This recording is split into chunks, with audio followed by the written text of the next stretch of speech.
तुमचा तो भाऊ मुख्यमंत्री, तुमचं तर काही विचारायची सोय नाही. तुमचा तर फारच मान असेल घरामध्ये. काही झालं की म्हणायचं माझ्या भावाला सांगेल. आपल्या भावाला काही बोललेलं आपण ऐकून येतो का? मग आता देवेंद्रजींचा पक्ष भाजप, आमचं कमळ, लाडकी बहीण तुम्ही, लाडके मिळवणे ये. मग आमच्या फॅमिलीत बाकीचं काय काम आहे? आता ते भाषण तुम्ही सगळ्यांनी ऐकलं, ते काय बोलायलेत ह्याच्यावर आपण भाषण करायचं काय काम नाही. काय त्यांच्यावर बोलून काही उपयोग नाही. आपण का मतं मागायलो, आम्ही तुम्हाला का मतं मागायलो, ते आमच्या कामावर मागायलो. तुमचा तो भाऊ मुख्यमंत्री, तुमचं तर काही विचारायची सोय नाही. तुमचा तर फारच मान असेल घरामध्ये. काही झालं की म्हणायचं माझ्या भावाला सांगेल. आपल्या भावाला काही बोललेलं आपण ऐकून येतो का?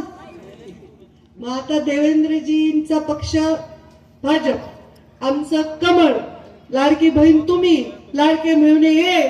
मग आमच्या फॅमिलीत बाकीचं काय काम आहे? आता ते भाषण तुम्ही सगळ्यांनी ऐकलं, ते काय बोलायलेत ह्याच्यावर आपण भाषण करायचं काय काम नाही.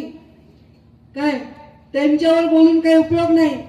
आपण का मतं मागायलो, आम्ही तुम्हाला का मतं मागायलो, ते आमच्या कामावर मागायलो, आमच्या प्रतिमेवर मागायलो. आम्ही कोणा गरीबाची जमीन हडपली नाही, आम्ही कोणाची टक्केवारी खाली नाही, आम्ही कोणामध्ये आपल्या घरातले स्वतःचे गठोडे बांधले नाही.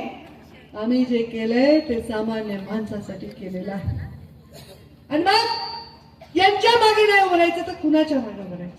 अहो, एका घरात 3 मुली असतील, 2 लोक असतील तर बघा ना, एका घरामध्ये किती पैसे मोदीजींच्या देवाभाऊंच्या माध्यमातून पोहोचत आहेत.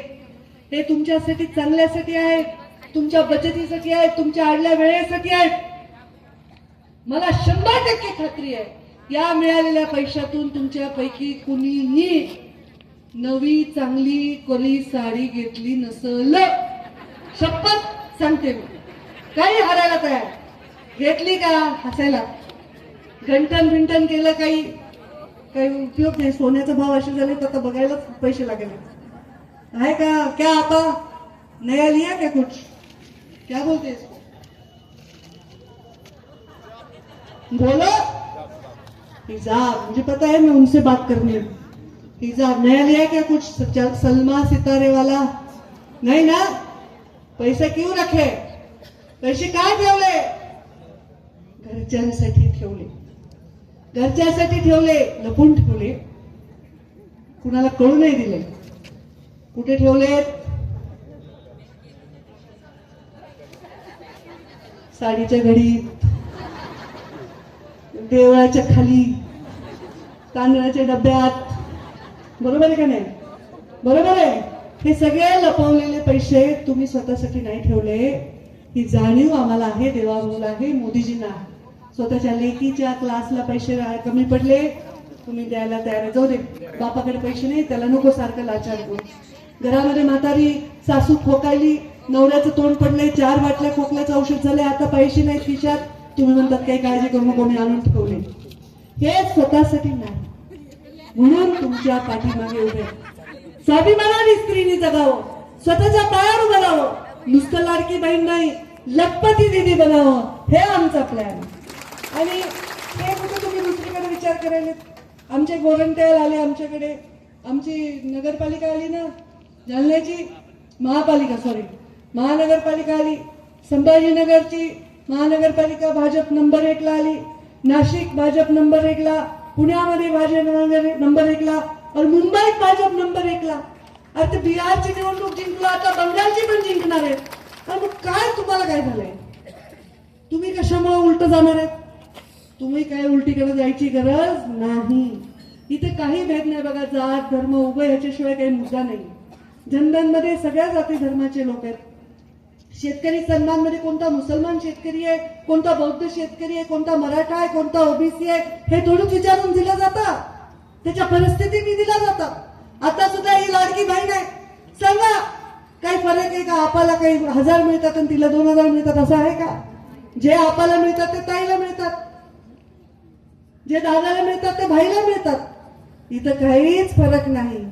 हा, बरोबर आहे का नाही? मग असं असताना तुम्हाला जात आणि धर्म आलाच कुठून? हा जात आणि धर्म आपण विचार करण्यासाठी केवळ ज्यांच्याकडे दुसरा कुठला मुद्दा नाही ते पुढे करतात. म्हणून तुम्ही सर्व मी चांगलं भाषण देते म्हणून ऐकायला आले असं मी समजत नाही.